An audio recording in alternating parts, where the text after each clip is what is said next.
Mga kasayan, meron lang tayo sasagutin na nag-comment sa atin. Basahin mo yung shoutout mo na rin. Shoutout kay Roslyn Bell. Kasayan ganyang rectifier binili ko sa Motorstar X125 ko.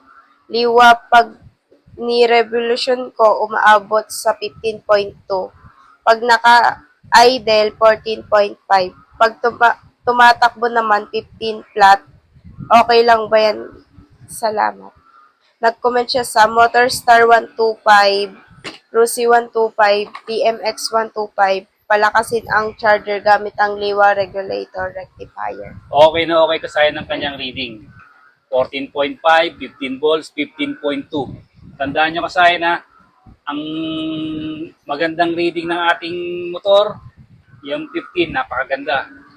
14.8, 14.7, kailangan pinakamababa na natin na reading ay 14.5. Diba, mga FI 14.5 lang.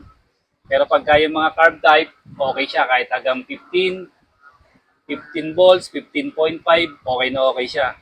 Basta wag lang aabutin ng 16 volts pataas. Kailangan ang reading natin ay 16 volts pababa lang.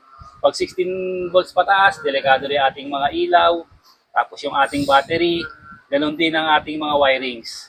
Bali kasi kailangan nyo lang na ang makuha yung regulator rectifier ay katulad nito na ginagamit natin.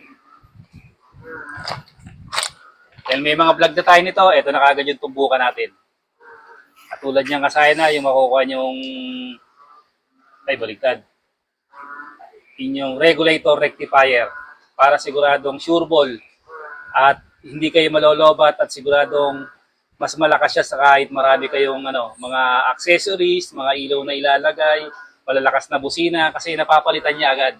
Dahil malakas siya mag-charge, napapalitan niya agad yung kinukonsumo niyo sa battery.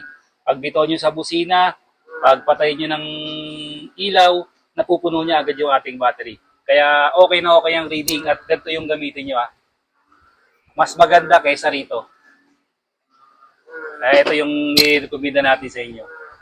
Hanggang dito na lang mga kasayan. Salamat sa panunod.